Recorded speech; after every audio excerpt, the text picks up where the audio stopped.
আসসালামু আলাইকুম তোমাদের সবাইকে। আজকের এই ভিডিওতে মেমোরাইজিং পার্ট নিয়ে কথা বলবো। তো ভর্তি পরীক্ষায় মূলত যে জিনিসটাতে সবচেয়ে বেশি কম্পিটিশন হয় সেটা হচ্ছে মেমোরাইজিং পার্ট, এবং সেটা হচ্ছে অ্যাপ্রোপ্রিয়েট প্রিপারেশন হতে পারে, স্পেলিং হতে পারে, বা স্যানিমেন্টানি হতে পারে, অথবা ওয়ান ওয়ার্ড সাবস্টিটিউশন হতে পারে। তো আজকে মূলত আমরা যেটা দেখবো সেটা হচ্ছে অ্যাপ্রোপ্রিয়েট প্রিপারেশন। তো এই ভিডিওতে তোমাকে জাস্ট আমি দেখাবো যে কিভাবে অল্প সময়ের মধ্যে সিস্টেমেটিক ওয়েতে তুমি প্রিপারেশনটা শিখবা। অনেকগুলা অ্যাপ্রোপ্রিয়েট প্রিপারেশন রয়েছে, তুমি টু বলো, ফ্রম বলো, অনেকগুলা। তো আসলে শিখবা কিভাবে, বা আমি যখন অ্যাডমিশন প্রস্তুতি নিয়েছিলাম তখন আমার এই টেকনিকের বিষয়টা কেমন ছিল সেটা আজকে তোমার দেখাবো। দেখো, প্রথমে যদি বলি, এই স্লাইডের মধ্যে যে বিষয়গুলো দেখতে পাচ্ছ সবগুলো হচ্ছে টু যুক্ত, অর্থাৎ কোন কোন শব্দগুলো আছে যেগুলোর সাথে টু বসে। তো বিশ্ব ভর্তি পরীক্ষার ক্ষেত্রে তুমি একজন অ্যাডমিশন ক্যান্ডিডেট, তো এই জায়গায় তোমার যে প্ল্যানটা থাকবে সেটা হলো যে আমার এইখানে পরীক্ষা আসে, টু থেকে পরীক্ষা আসে, তারপর ইন থেকে পরীক্ষা আসে, ফ্রম থেকে পরীক্ষা আসতে পারে, অথবা আপ থেকে আসতে পারে, ডাউন থেকে আসতে পারে, তাই না?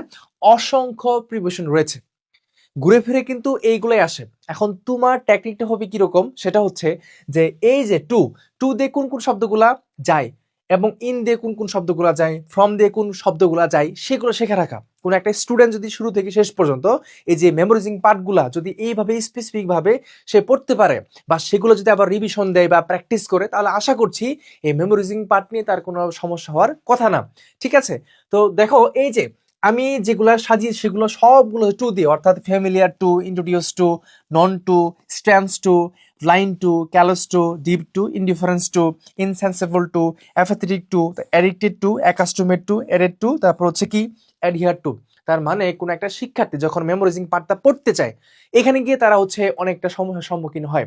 মনে হয় যে আমাদের মনে থাকছে না বা ভুলে যায়, এবং যথেষ্ট পরিমাণ সবচেয়ে বেশি কম্পিটিশনটা জায়গাটা হচ্ছে এই যে হচ্ছে মেমোরাইজিং পার্টের মধ্যে। কারণ গ্রামারটা নর্মাল এবং কমনলি সবাই ভালো পারে, মোটামুটি দেখা যায় যে গ্রামারটা সবাই মোটামুটি পারে, কিন্তু সবচেয়ে সমস্যার জায়গাটা হচ্ছে মেমোরাইজিং পার্টে। তো তোমাকে আমি এটাই বলবো, যখন তুমি মেমোরাইজিং পার্টটা পড়বা, তুমি তোমার টেকনিক ইউজ করতে পারো, বাট আমি যেটা করছি সেটা এইভাবে করে, অর্থাৎ এই যে শব্দগুলো সবগুলোর সাথে টু লাগানো আছে, তুমি যদি অর্থ শিখতে পারো সেটা আরো বেটার হয়, অসুবিধা নাই। কিন্তু যদি না শিখো তবুও কোনো সমস্যা নাই। যেমন ক্লোজের পরে টু বসতে পারে, কনফাইন্ড পরে টু বসে, কন্টাজিয়াসের পরে টু বসে, কি পেপার টু বসে, লিন টু, টু বসে, stand to, and take to, হ্যাঁ, ট্রু টু, ইউজ টু।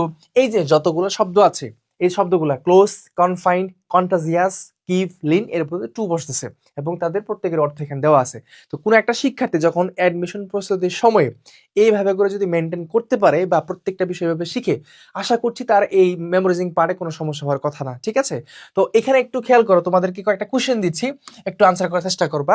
দেখো, এইভাবে করে পরীক্ষা প্রশ্ন আসতে পারে। বলা হচ্ছে we are looking forward dash visiting the city university campus. তার মানে এইখানে আসলে কি বসবে? এখন তুমি কিন্তু জানো যে এই যে লুক ফরওয়ার্ড টু যেটা শব্দটা আমরা শিখি, এটার পরে কি বসে, তুমি এটা আনসার করবা, তোমার কমেন্টে এটা জানাবা। দেন আরেকটা কোশ্চেন বলি, সেটা হচ্ছে যে এই যে দেখো, smoking is detrimental dash health, অর্থাৎ এখানে ফর হবে নাকি ইন হবে, উইথ হবে, টু হবে।